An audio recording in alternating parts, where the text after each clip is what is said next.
وہ ایک بچہ آیا نا اپنی ماں کے لیے لباس لینے کے لیے، اور پہلے وہ گیا اپنے چچا کے پاس، اس کی ماں بیوہ تھی اور اس کا لباس پھٹ گیا تھا، اور وہ اپنے چچا کے پاس گیا تو اس نے دتکار دیا۔ ماں نے اس کو روکا تھا بیٹا نہ جانا، لیکن اس نے کہا کہ تیرے بدن کے اوپر جو لباس ہے وہ بھی پھٹ گیا ہے اور جگہ جگہ سے جسم جھلک رہا ہے، تو میں اپنے چچا سے آپ کے لیے لباس لے کے آتا ہوں۔ پھر جو رویہ اس نے اختیار کیا تو واپس روتا ہوا آ رہا تھا، تو کسی نے راستے نے پوچھا کہ کیا ماجرا ہوا؟ اس نے کہا چچا کے پاس گیا تھا ماں کے لیے لباس لینے، اس نے دلا کے بھیج دیا۔ اللہ اکبر۔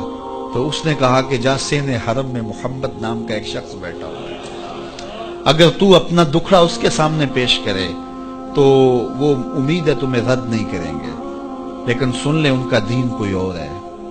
اللہ اکبر۔ اپنے ماں کے پاس آیا تو ماں کو کہا کہ چچا نے دلا کے بھیج دیا، لیکن آپ کی حالت مجھ سے دیکھی نہیں جا رہی۔ بچہ ابھی شعور کی منزلوں میں قدم رکھ رہا تھا، پہلے بہت چھوٹا تھا، اب اس کے اندر ایک جذبات تھے بچے کے اندر۔ تو ماں نے کہا کہ بیٹا نہیں، ان کے پاس نہیں جانا، سنا ہے کہ جو ان سے ملے دین دھرم چھین لیتے ہیں اس کا۔ اللہ اکبر۔ تو حضور علیہ الصلوۃ والسلام کے پاس جانے سے ماں روکنے لگی، لیکن بچے نے کہا کہ امی میں پکا رہوں گا، بتوں کا وفادار رہوں گا، تم اس ٹینشن کو، اس پریشانی کو چھوڑ دو۔ اور حضور کی خدمت میں حاضر ہوا۔ حضور صحن حرم میں چادر اوڑے بیٹھے ہوئے تھے، اور جا کے کہنے لگا میں پہلے بات آپ سے کر لیتا ہوں، آپ کا دین میں نے قبول نہیں کرنا۔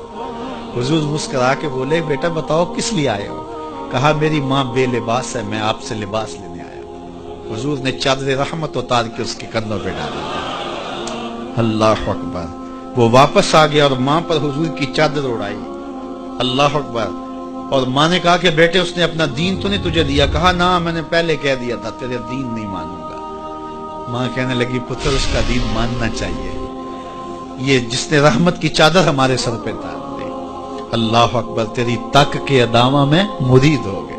اس بوڑھی عورت کا قصہ بھی آپ نہیں بھول سکتے، جو گھر کا سامان باندھ کے اپنے دروازے پہ بیٹھی ہوئی تھی، اور اس نے سنا تھا مکے میں ایک جادوگر آیا ہے جسے ملتا ہے اس کا دین چھین لیتا ہے، کہیں ایسا نہ ہو کہ کہیں اس سے ملاقات ہو جائے اور وہ دین ہی میرا چھین لے، مجھے شہر چھوڑ دینا چاہیے۔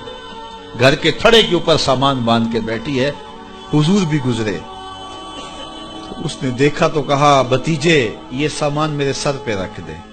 حضور نے سامان اٹھایا، دیکھا تو بوجھل تھا، وزنی تھا، اور بڑھیا کو دیکھا تو کمزور تھی۔ تو کہا کہ بڑھیا اگر چاہو تو جہاں چاہتی ہو میں خود نہ چھوڑا۔ اس نے کہا اس سے بڑی مہربانی کیا ہوگی؟ حضور نے سامان اٹھایا ہوا ہے اور بڑھیا سے باتیں بھی کرتے جا رہے ہیں۔ تو بڑھیا کو کہا کیوں جا رہی ہے؟ اس نے کہا کہ سنا ہے یہاں ایک جادوگر ہے جو لوگوں کا دھرم لوٹ لیتا ہے، لوگوں کا دین لوٹ لیتا ہے۔ میں نے ساری زندگی بتوں سے وفا کی، میرے آباء و اجداد نے بتوں سے وفا کی ہے، میں چاہتی ہوں دین اجداد ہاتھ سے چھوٹ نہ جائے، آخر اس شہر میں رہتی ہوں کہیں مل نہ جائے۔ خیر حضور نے کچھ نہیں کہا، اس کا سامان نہیں پھینک دیا کہ ٹھیک ہے تم پھر جاؤ۔